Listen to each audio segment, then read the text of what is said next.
bienvenue à Regard Collectif, la clinique mobile de l'École d'optométrie de l'Université de Montréal.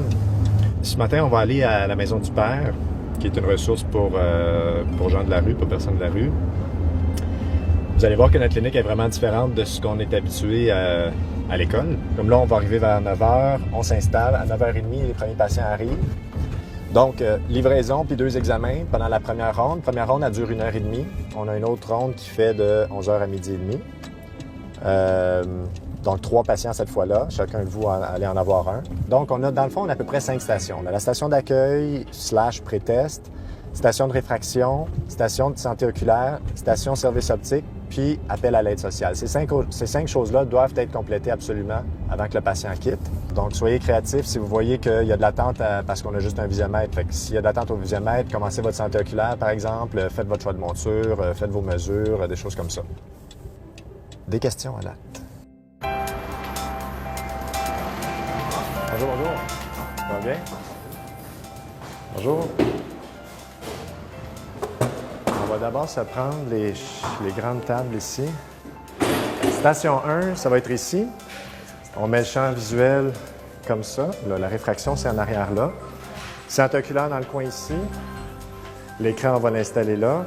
Puis tous les services optiques, ça va être les 2 tables ici. Service optique, service optique. Ça, c'est réfraction. Ça, c'est notre visiomètre. Notre champ visuel. Ensuite, le trépied du visiomètre.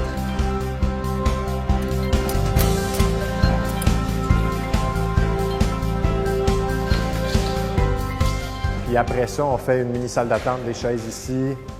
Les valises, on les entrepose à peu près là.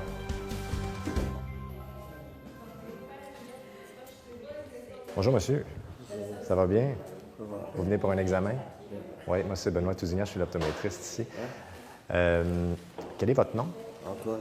Antoine? Votre nom de famille? Rire. On va regarder ça. Le premier patient arrive à 9h30. Normalement, on a 2 rondes d'1h30 en matinée et on recommence à 1h30. On voit des patients jusqu'à peu près 3 heures. On remballe l'équipement. On retourne à l'université pour 4h, 4h30. Monsieur Hallis. Pardon? J'ai pas vu le spécialiste depuis l'âge de 38-40 ans. Ils m'ont examiné. Moi, je pensais que je pas avoir des lunettes, mais ils ont dit quoi que je faisais une cataracte. C'est là qu'ils m'ont aidé beaucoup à trouver une place à l'hôpital pour un rendez-vous. C'était bien professionnel, c'était bien fait. Ça fait plusieurs années que vous avez remarqué ça? On sait que les populations dans la rue ont plus de maladies oculaires, puis ils les ont plus tôt aussi dans leur parcours de vie. Donc, on va avoir des gens en bas de 60 ans facilement qui peuvent déjà être opérés des 2 yeux de cataracte ou qui ont besoin de cette opération-là. Moi, ils m'ont opéré pour les cataractes, là. Ça fait un changement dans ta vie, là, tu sais. Parce que tu vois mieux les choses, tu les vois plus claires, tu sais. Là, vos lunettes, nous, on va faire la réclamation à l'aide sociale. Ça va couvrir le prix complet de la lunette. Donc, vous n'aurez rien à débourser. Fait que ça y a fait quand même une belle job. Je suis vraiment content. C'est bien sorti. Ça a vraiment bien sorti. Tournez la tête de l'autre côté. Parfait. Au bonhomme, ça. C'est bon. Ouais. Vous êtes-vous vu? Non? À chaque fois qu'on a une date de clinique, elle est remplie. C'est un peu comme à notre clinique universitaire de la Dion, où est-ce que les étudiants, pour l'examen complet, ça leur prend à peu près 1h30, avec supervision, revérification du superviseur clinique et tout ça. C'est beau, comme ça, la lecture, c'était correct. On avait 1,37. Parfait, good. Les 2 bras de plaquettes sont encore là. Oui. C'est bon. Regardez la petite boîte ici.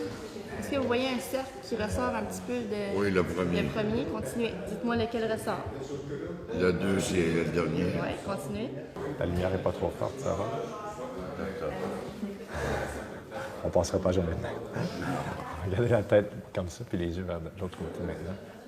Moi, ça me tenait à cœur d'arriver d'accoter le même niveau de qualité et de service qu'on pourrait avoir dans notre clinique à l'université. Les étudiants sont super enthousiastes. Des fois, au début, ils ne savent pas trop à quoi s'attendre. C'est un contexte qui est vraiment différent, une population qui est différente, puis des instruments qui sont différents aussi. Mais ici, on a des bons étudiants. Ils se débrouillent vraiment bien, ça débloque vite, on arrive à faire des bons examens. Après le point, ici, c'est ton plus mince. Fait que prends celle-là pour les angles, puis celle suivante pour, pour le reste. Le volet qui est vraiment important aussi pour moi là-dedans, c'est d'exposer les étudiants à des gens qui ont un parcours différent, qui ont peut-être une certaine exclusion sociale. Donc, les choses qu'ils vont voir auprès des patients, là, ça enrichit beaucoup leur expérience, à mon avis. Ouais, est-ce que ça touche ta blanche? Non. Comme ça, est-ce que ça la touche? Non. Comme ça? Oui. Ouais, super. Good. Je trouve ça extrêmement bénéfique pour les jeunes futurs optométristes d'enlever certains préjugés par rapport aux hommes de la rue. Alors ça, pour moi, c'est quelque chose qui est très important. Alors, il y a un volet éducatif en plus d'un volet professionnel.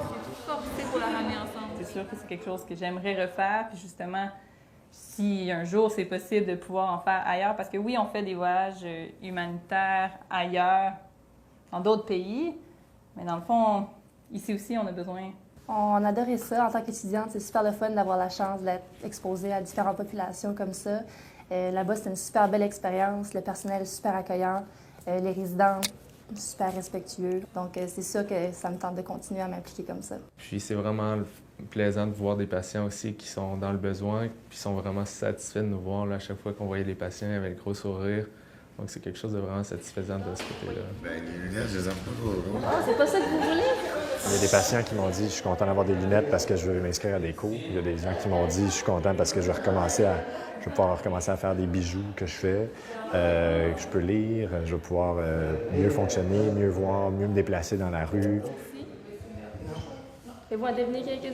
Peu importe l'éducation ou la réadaptation qu'on essaie de faire avec les hommes, bien, souvent, ça passe par la lecture et de bien voir les choses. Puis, il y a des liens au niveau de la santé aussi. En optométrie, dans l'examen de la vue, je sais fort bien qu'on est capable de voir certains problèmes de santé. Alors, on est capable de relier ça à notre équipe de santé par la suite, faire le point après la clinique. Alors, c'est extrêmement important. Combien vous pouvez le prendre avec moi ici, avec vos mains? Ouais. Pour nous, les personnes âgées, c'est un gros plus d'avoir ces services-là, qu'eux se dérangent, mais nous porter ces soins-là à la maison.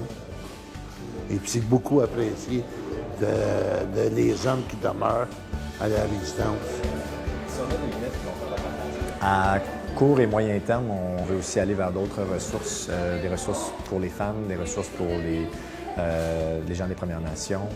On veut essayer de diversifier notre empan d'intervention pour essayer de couvrir la plus grande diversité possible des gens en situation d'exclusion.